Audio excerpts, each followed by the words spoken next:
Bom dia, boa tarde, boa noite, beleza?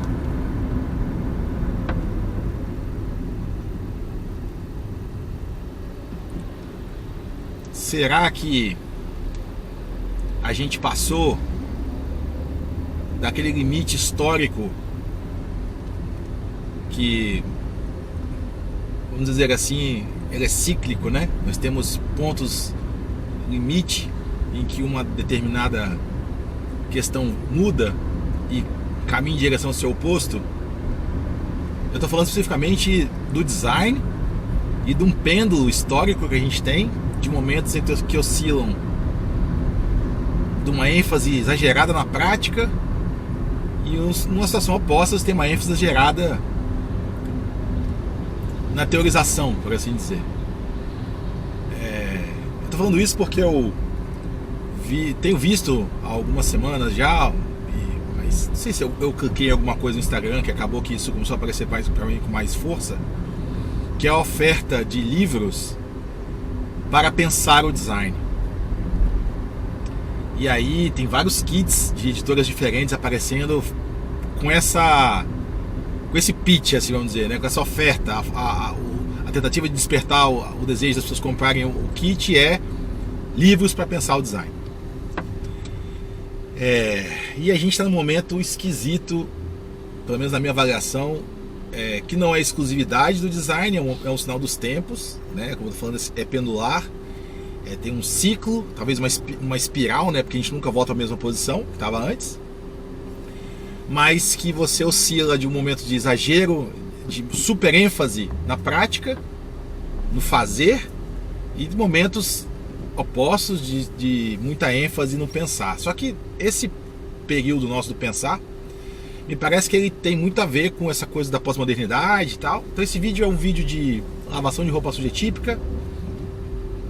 Você chegou por aí agora, meu nome é Hugo Cristo, sou professor do curso de design da UFES, Universidade Federal do Espírito Santo. Sou designer, sou doutor em psicologia. E esse canal aqui é lavação de roupa suja sobre design, computação, psicologia, às vezes juntos, às vezes separado. Coloco a câmera de ação aqui no carro, boto para gravar, não edito, não faço pós-produção, do jeito que sair, saiu. Estamos chegando aí às 4 dezenas de vídeos, já tem coisa à beça, tem reclamação demais nesse canal já, gravada. E vamos continuar botando reclamação aqui. Vejam, esse é um vídeo que eu gostaria de tocar o coração dos designers que estão formados já e que devem passar por uma crise danada, porque eles veem essas coisas crescendo a oferta de material para estudo está muito nessa direção, e deve ser um momento de muita incerteza, assim, você fala, caramba, tem tanta coisa para você aprender a fazer em termos práticos, né? Por conta da IA, por conta da informatização cada vez mais total da área, né? E você para ler livros novos que saem sobre design no Brasil, mas também no mundo, e são livros que estão completamente desconectados da prática. Eu também acho que esse vídeo pode interessar estudantes de design que são a geração que bebe nessa fonte de uma maneira talvez singular, por N motivos. Eu estou tentando elaborar com calma uma ideia para discutir aqui no canal que tem a ver com o que acontece quando a geração X geração X não, geração Z, né? A chamada geração ansiosa, tem vários nomes aí. É o principal espantalho das pessoas que vão pro LinkedIn reclamar ou gravar vídeos no Instagram falando que essa geração não quer nada. E eu não acho que é por aí, mas tem aspectos de verdade nessa discussão que eu acho que vai mais na linha do que o Jonathan Haidt fala sobre as mudanças que aconteceram ali, especialmente entre 2010 e 2014, 15, com essa geração que tem consequências pro resto da vida. Vou falar sobre isso, mas eu vou pegar um aspecto um pouquinho antes, que tem a ver com o momento, vamos dizer assim, epistemológico que a gente vive, né? E que no design especificamente, que é uma área que se orgulhou durante muito tempo de ser essencialmente prática, né? Designers são práticos. Inclusive tem uma discussão no Brasil, assim, que eu lembro da minha época de graduação, de grupos de designers no Brasil, na academia, se acusando de um pessoal ser muito... isso é um bando de hippie aí, que só pensa em ficar politizando o design, mas não produz nada. E do outro lado, um monte de gente fala assim, isso é um bando de engenheiro, só quer saber do fazer, do técnico, não problematiza a sua atividade e tal. E a gente, lógico que o melhor dos mundos é o equilíbrio entre esses dois, né? Não é para ser 880, né? Nem engenheiros, nem hippies, mas um encontro dessas duas possibilidades, porque você oxigena o campo e faz o engenheiro pensar um pouco no que está fazendo, traz um pouco de pragmatismo para o pensamento do hippie. E eu acho que nós atingimos um momento no design onde essa situação ela se consolida pro lado do pensamento só da politização, só da problematização. Que fique claro aqui que eu sou uma pessoa que tem convicções progressistas, né? Eu tenho muita afinidade, inclusive, pelos liberais clássicos, de que cuida da sua própria vida, o Estado garante os acordos sociais são protegidos pelo Estado, né? Não tenho nada de afinidade com esse pensamento mais atual, anarcocapitalista, que está em moda, enfim, que as pessoas acham que tem que acabar com tudo. Não é isso. Mas também não gosto muito da ideia de um Estado muito paternalista que enfia o dedo na vida das pessoas o tempo inteiro. Não gosto. Enfim, então, mas me leiam como uma pessoa progressista, que me interessa a diversidade de opiniões, de modos de viver, né? Enfim, sou construtivista, né? Então fica muito difícil você ser construtivista e ser uma pessoa que vai concordar com esse neoliberalismo maluco que a gente vive hoje, para não dizer do anarco, né? Enfim, o que acontece? Quando você tem esse pêndulo que ele tende para um lado só, você começa a ter problemas de uma ordem muito curiosa. Esses livros que estão aparecendo nessas ofertas são livros que, como eu comentei num vídeo anterior aí sobre se tem teoria no design, eles estão praticamente todos no lado dos analistas, sabe? De você pegar a sociologia como lupa, como ferramenta para olhar o design, ou a psicanálise, ou as ciências políticas, ou a psicologia também, enfim, os aportes das humanidades de maneira geral, que lançam aí essa lente sobre o design para poder problematizar a prática.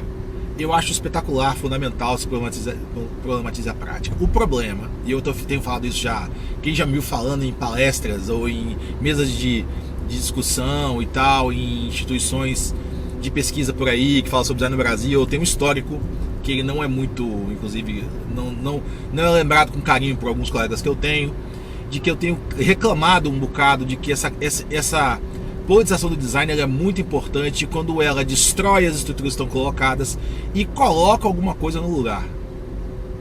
A ideia de você desconstruir tudo, e esse apelo, o gostinho, o sabor que tem do fenômeno da desconstrução, ele é muito atraente, ele é muito sedutor, mas ele vem acompanhado de uma necessidade construtiva, de você colocar uma coisa no lugar. Você dizer, por exemplo, né, que o design é lá um escravo do capitalismo, né, que você é uma mera engrenagem num sistema que oprime pessoas, né, eu acho digno, a gente tem que problematizar isso sim. E qual que é a alternativa? E eu não estou falando das alternativas sem pé nem cabeça, de que não, porque temos que fazer revolução, porque o designer está lá sentado atrás do pacote Adobe falando em fazer revolução, sacou? Então assim, não dá, é uma hipocrisia danada.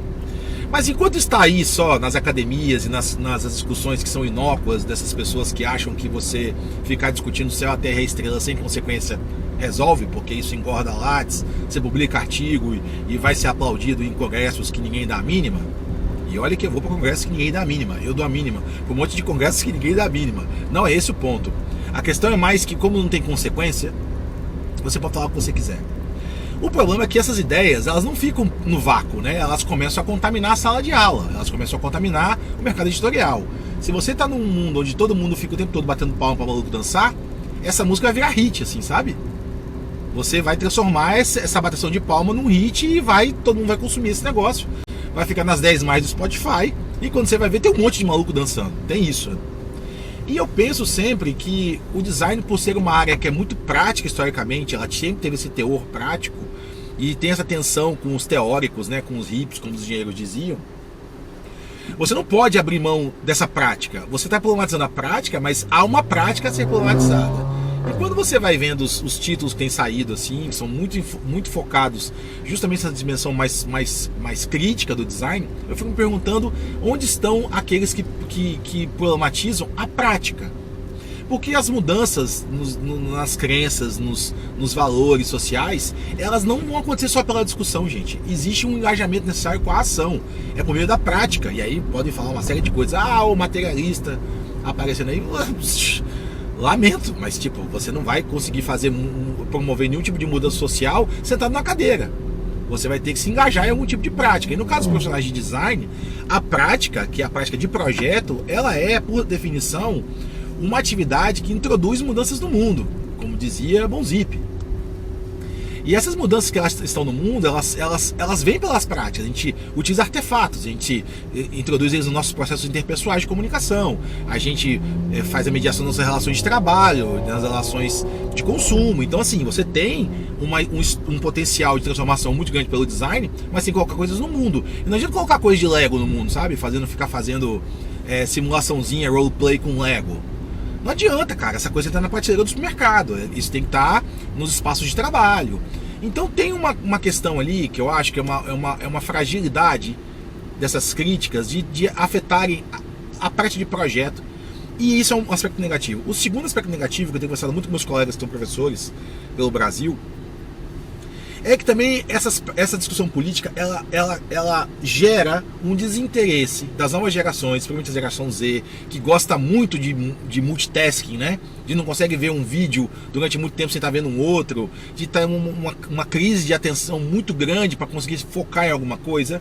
Então você tem um apelo aí interessante para essa geração, de que as coisas que são trabalhosas e que precisam de tempo e investimento, que essa galera não gosta muito, elas estão perdendo espaço no design. O que eu estou falando? Projetar, gente. Design, se vocês aceitam, e eu já falei nesse canal aqui também, que a minha concepção de design, e eu acho que dizer que design é projeto é pouco, não dá conta, mas existe uma faceta indiscutível do design que está ligada à prática de projeto. As pessoas estão esquecendo como é que projeta. Existem, já escutei várias vezes em muitas áreas, que essas gerações mais novas, elas têm uma crise de criatividade, assim. Elas estão super expostas a uma série de coisas. Elas consomem, assistem, leem, mas botam pouco no mundo. Elas escrevem pouco, elas desenham muito menos que as gerações anteriores. Elas criam menos porque elas têm, inclusive, uma inibição da sua expressão por estarem afogadas em representações de coisas que são, por exemplo, criativas, que elas julgam serem muito mais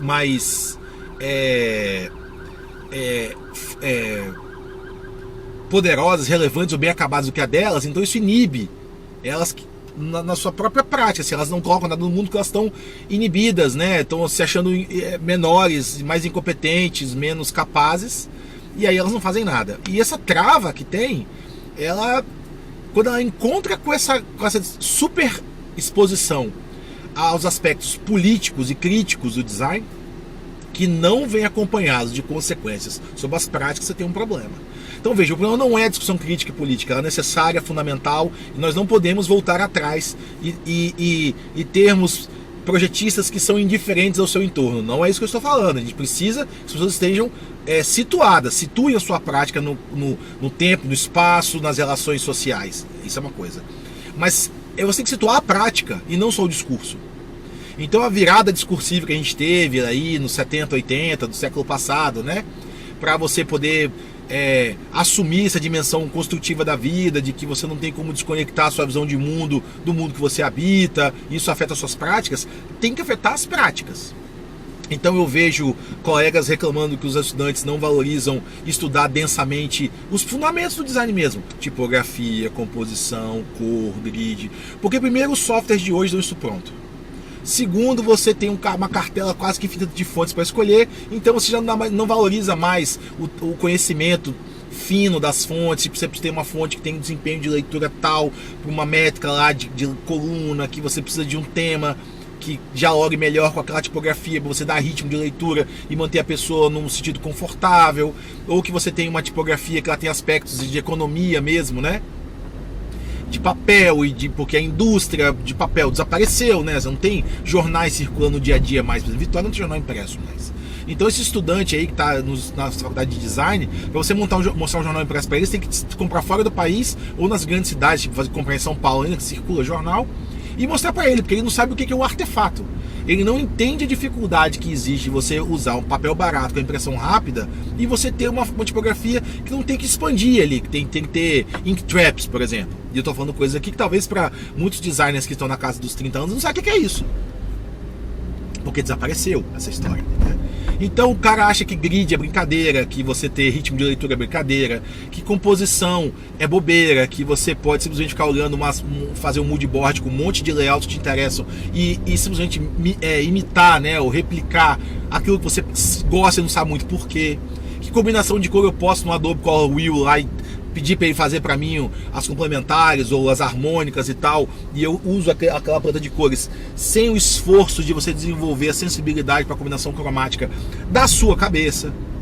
Então você tem uma série de coisas que são da prática, de botar a mão na massa, que os engenheiros valorizavam muito, diga-se de passagem, que eles são muito técnicos. Eu brinco com um engenheiro assim, né, um designer dos anos 60, 70, não podia ver uma malha de construção que queria chamar de sua, assim, sabe? Você tem uma infinidade de justificativas. Eu falei disso no canal também, aqui sobre a prática do design, né? Como que essas práticas a gente perdeu, não porque a tecnologia avançou e isso ficou desnecessário, é porque a gente esqueceu a função que essas coisas tinham. A gente desaprendeu a importância de você pensar nas infinitas consequências técnicas da reprodução de um signo gráfico que você constrói. E quando você esquece disso e coloca no lugar uma discussão de que as marcas oprimem as pessoas, a gente tem uma combinação muito explosiva, muito perigosa. Então, me surpreende que nesse pacote, uma das editoras, inclusive, tem livros muito bons do fazer no design, muito bons, clássicos, inclusive, e quando elas fazem um pacote de livros para pensar o design, só tem política, só tem crítica, só tem sociologia do design. E você poderia muito bem oferecer num pacote desse oportunidades das pessoas lerem relações igualmente críticas e importantes que existem entre uma boa métrica de leitura horizontal numa página e a temática, e você suportar de maneira adequada uma discussão literária, por exemplo. Essas coisas são questões do design, que elas também são críticas, que elas também são reflexões sobre a prática, mas elas não estão simplesmente situadas no nível mais político da história, né? Por assim dizer. Estou usando política de maneira... pensando na polis, tá? Na partidária eu tô falando, pensando aí na discussão pública sobre uma prática. Só que essa discussão pública sobre uma prática tem que retornar à prática sob pena de se tornar inócua, de ser simplesmente uma câmara de eco que as pessoas ficam falando umas para as outras e aquilo não tem consequências nas práticas de ninguém. Então, eu acho muito curioso isso e também acho interessante o que tem sido valorizado no design. Eu vejo trabalhos publicados que discutem pesquisadores que inclusive têm um alcance importante hoje na área da importância de você decolonizar o design, entendeu? De você dar autonomia para as comunidades marginalizadas. Eu tenho muito minhas dúvidas se um artigo publicado num periódico acadêmico que ninguém vai ler vai ajudar de alguma forma a comunidade marginalizada que seja a conquistar sua autonomia. Primeiro que a autonomia isso não dá pra ninguém, né? Porque a autonomia se conquista. As pessoas leem Paulo Freire e esquecem que leem, né? Que leram. Segundo que isso também toca numa outra esfera do fazer exagerado do engenheiro, que acha que uma tecnologia com uma aplicação ou com um artefato qualquer é uma solução para um problema. É uma questão de erro de nível de análise. Já falei sobre isso aqui, né? O cara acha que você tem uma comunidade que é marginalizada e excluída e você cria um aplicativo. Cara, nível de análise equivocado. Não é por aí que você vai resolver o problema. E aí você tem, nessa questão de fazer o aplicativo, você reveste ela dessa discussão que ela é mais política, problematizando aspectos sociológicos, antropológicos do problema. E aí você parece que você fez um aplicativo que ele realmente está pronto para poder resolver o problema da exclusão social. E não está. Tem um gap aí, tem um abismo grande entre esse aplicativo e o problema que ele se propõe a enfrentar, que você nem vai resolver só com o aspecto técnico, tampouco com a discussão inócua, tem outras dimensões, e o designer não trabalha sozinho, né? Ele está inserindo um contexto mais amplo, que nós somos apenas um dos atores envolvidos nas tentativas de enfrentar as desigualdades que a gente viu num país como o Brasil, por exemplo. Então, eu acho que a gente tem um pêndulo para o lado de cá, Eu acho que a formação em design, em grande medida, ela luta muito para poder interessar os estudantes pelos aspectos técnicos mais densos, e é muito difícil por conta da atenção que é disputada, por conta da tecnologia que esvazia de valor esse conhecimento mais técnico, parece que vai dar tudo certo, e você manda o estudante desse imprimir um negócio, ele toma um susto porque ele não imprime nada, e aí ele vai por uma gráfica pela primeira vez, uma gráfica rápida, imprimir um negócio e fica surpreso que a coisa sai como ele queria, ou que não sai como ele queria, e ele não faz ideia de como a impressora funciona, né? Uma impressora dessa, com impressora eletrostática, por exemplo, ou mesmo já de tinta, eles não entendem, porque há um distanciamento muito grande da concretude do mundo. Então, todo o tempo todo com a cara olhando para uma tela e acham que todos os dispositivos de reprodução são telas, eles funcionam como telas, tudo é pixel, entendeu? Você tem uma redução muito grande do repertório do sistema produtivo que esses meninos têm, e o exagero da discussão sobre a técnica que transforma a indústria no vilão, que transforma o consumo de matérias-primas em vilões, e que você tem que ter, entendeu? Todas as coisas que você faz, elas têm que ser imaculadas, puras, desprovidas de contradição. Cara, o mundo é uma contradição que anda, não dá pra você falar assim, porque eu sou vegano e eu agora só quero fazer projeto vegano. Boa sorte, bicho. Você vai ter um trabalho enorme, entendeu? Para poder encontrar o seu Photoshop vegano aí, sabe? Porque não é... E às vezes é um essencialismo também, né? Assim, eu só quero as coisas que são puras. Então, eu não aceito usar nada que foi testado ou produzido de tal forma. E eu falo, você vai ter muita dificuldade, porque você não vai conseguir descobrir a forma que muitas coisas foram feitas e que você usa essas coisas. Então é uma vida muito dura, de muitos exageros, muito radicalismo, né? E você tem que ver que o mundo é um pouco mais complicado que isso. E talvez você precise relativizar algumas coisas, até para conseguir introduzir a mudança que você quer. São transições, né? Eu lembro muito da fala da Marina Silva, né? Essa semana, inclusive, ela foi muito desrespeitada por esses carismáticos, como eu gosto de dizer, esses políticos que nos cercam hoje em dia, e aí sim eu tô falando da política partidária agora, né? Não dessa discussão necessária e que a gente deveria fazer sobre todos os temas, mas essa política mais desgraçada, que lá pessoas falam assim, cara, como é que ela aguenta? Cara, ela tem uma agenda da vida dela, e ela entende que defender o meio ambiente é uma questão que ela tem que atravessar todas as esferas da vida, mas não é no estalar de dedos. Ela está há 40 anos aí, 50 anos lutando sobre isso. Então também tem esse senso de tempo, de urgência para alguns temas. E quando você for invocado ou convocado a se manifestar sobre uma transformação necessária, não adianta você só ter o ferramental crítico, você vai precisar ter o ferramental técnico também, a capacidade de entrega como designer, de você projetar uma coisa que faça diferença. Então, eu acho que é uma tendência mundial. Tem editoras grandes, tipo o MIT Press, por exemplo, que historicamente é uma editora técnica, que publica muitas coisas densas, matemáticas, não sei o que e tal. Eu, inclusive, tenho muita coisa das ciências cognitivas que é MIT Press. E você vai para a área de design deles, tem publicado muitas coisas extremamente deslocadas para o lado pós-moderno do pêndulo, por assim dizer, né? Essa discussão da desconstrução o tempo inteiro. Quando estava na faculdade, eu senti o baque da desconstrução chegando. Eu fui lá ler Ellen Lupton, né, e o Albert Miller sobre desconstrução do design. Aquilo foi um soco no estômago. Eu adorava o modernismo. Eu falei, caraca, que é isso? Como assim o design é político? Eu estava, sei lá, no quarto, quinto período da faculdade. Foi muito importante para mim. Mas eu sou um cara de produção no design. Eu entendo que eu tenho que problematizar a produção, mas eu tenho que produzir problematizando, e não sentar na cadeira problematizando. E tem uma coisa da carreira acadêmica que aí tem que ser dita também, que é muito sedutora. Para o professor universitário das federais ficar sentado na cadeira falando como o mundo deveria ser, é muito cômodo, porque ele não tem que sair todo dia de casa para trabalhar e enfrentar os dilemas que os nossos estudantes enfrentam. Então é muito fácil para ele cooptar esses estudantes para defender bandeiras que ele não precisa defender, porque ele não tem nenhum tipo de consequência na vida dele do que ele está falando. Ele está com o salário dele pago, e é um ótimo salário, digo de passagem. Se a gente pensar na distribuição salarial da população brasileira, esse cara tem uma vida muito cômoda, então chega a ser irresponsável ele sentar na cadeira e dizer que o design que não é decolonial não serve. Porque o estudante tem que sair de casa fazer um monte de design colonizado para pagar boleto. Então é muito cômodo você ser um professor de federal e ficar bebendo só na fonte da crítica, sem ter consequência. Criticar é muito fácil, ficar apontando o dedo é muito fácil para as grandes corporações, para as big techs, mas você não precisa da big tech para viver, esse menino precisa. Então eu acho que tem que ter consequência.